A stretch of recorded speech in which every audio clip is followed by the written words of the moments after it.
Tem pessoas que acham que a gente só devia pregar que Deus é amor. Mas o autor aos Hebreus não ouviu esse tipo de psicologia moderna. Porque aqui ele faz uma advertência severa. E ele aqui fala do caráter vingador de Deus contra aqueles que o desafiam, a partir do verso 30, verso 31. Ora, nós conhecemos aquele que disse: a mim pertence a vingança, eu retribuirei. E outra vez, o Senhor julgará o seu povo. Horrível coisa é cair nas mãos do Deus vivo. Ele diz aqui no verso 30, ora, nós conhecemos aquele que disse. Nós aqui são os judeus, porque o nosso autor, ele é judeu. E os judeus conheciam o Deus que disse essas coisas, porque é o Deus do Antigo Testamento, é o Pai de Jesus, é o nosso Deus, é o mesmo Deus. E esse Deus falou, e a sua fala está registrada na Bíblia. E o nosso autor aqui cita duas passagens do Antigo Testamento. Na verdade, é uma passagem só, Deuteronômio 32, 35 a 36, onde Deus disse a Moisés: a mim pertence a vingança, Moisés, e eu julgarei o meu povo. O nosso autor, então, usa esse argumento.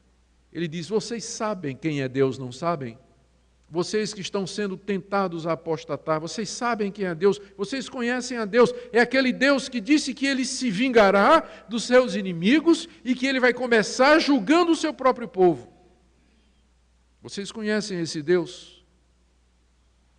Portanto, vocês estão pecando contra a sua própria alma. E ele conclui dizendo, no verso 31, horrível coisa é cair nas mãos do Deus vivo. Ele é chamado de Deus vivo aqui para nos lembrar que ele está sempre alerta, ele não está dormindo, não é um Deus morto, passivo, indiferente, mas é um Deus vivo. E também porque vivo significa que ele vive para sempre.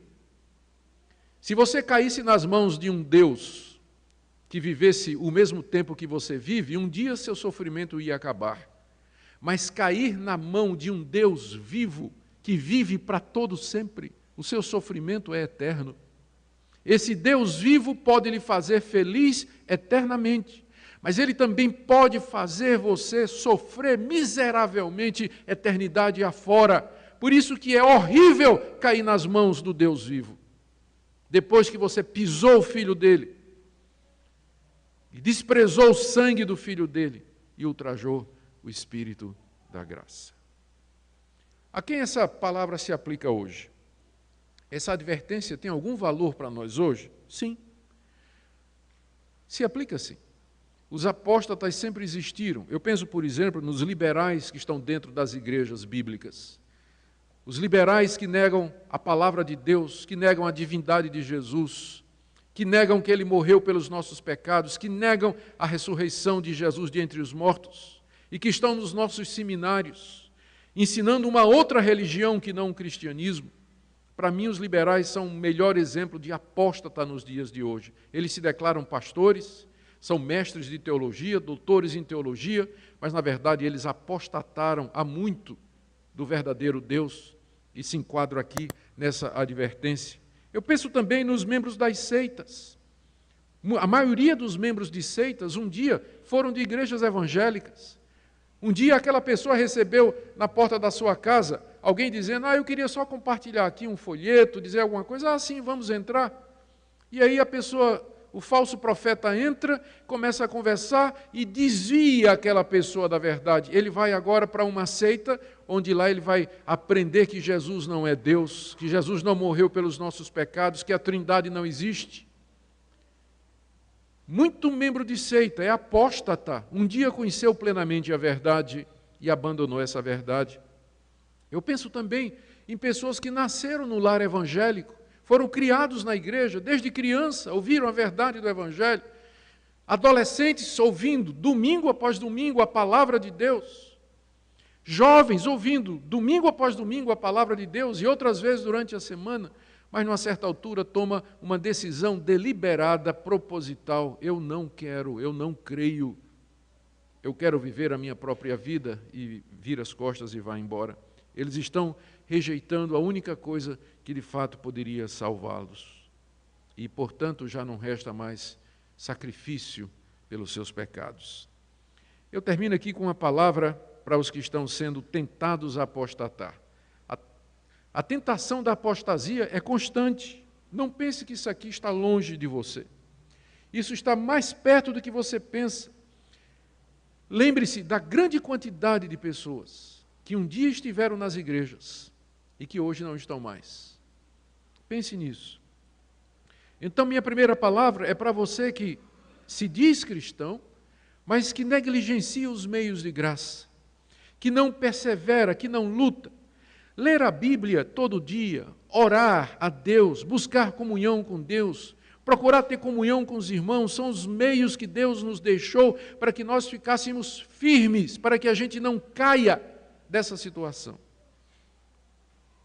Às vezes, e aqui a minha segunda palavra é para os que estão sofrendo, às vezes o sofrimento, a dor, a doença, a perda, a contrariedade faz com que a pessoa questione Deus e a sua bondade.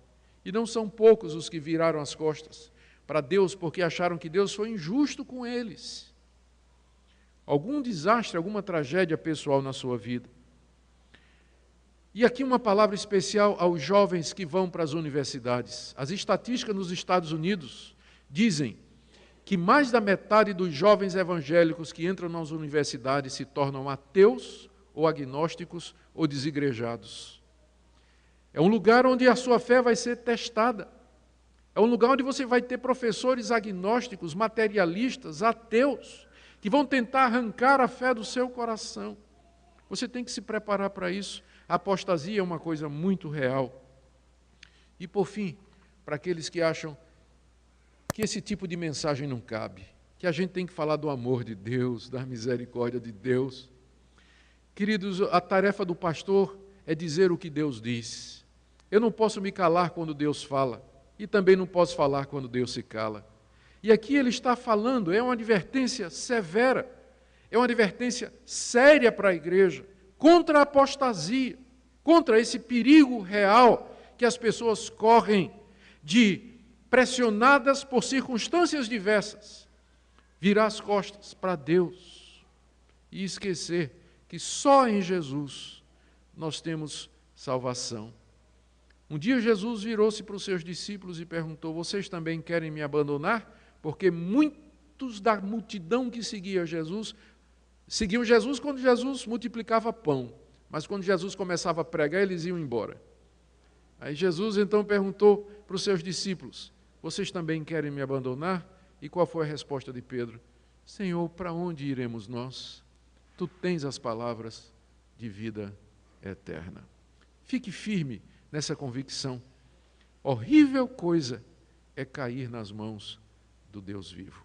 Em 1 João 4:8, lemos que Deus é amor, e essa verdade é central em nossa fé. No entanto, é crucial lembrar que o amor de Deus não é contrário à sua justiça e santidade. Em Salmos 89:14, encontramos uma poderosa declaração: a justiça e o juízo são a base do seu trono, misericórdia e verdade vão adiante da sua face. Aqui vemos que a justiça é uma das características fundamentais que sustentam o governo de Deus sobre a criação. Negar essa realidade é ignorar a totalidade do seu caráter. Ao nos concentrarmos apenas no amor de Deus, corremos o risco de desenvolver uma visão distorcida, como se Deus fosse um ser permissivo que não considera a seriedade do pecado. Em Romanos 6:23, o apóstolo Paulo nos lembra: porque o salário do pecado é a morte. Este versículo é um lembrete solene de que Deus, em sua santidade, não pode tolerar o pecado. Ele é justo e exige satisfação pela desobediência.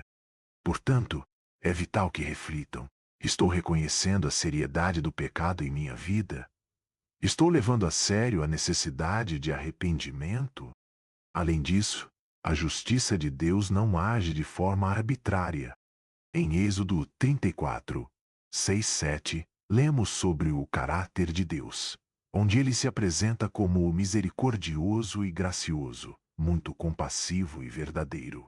Deus é completamente justo em suas ações, e sua santidade exige uma resposta a cada transgressão.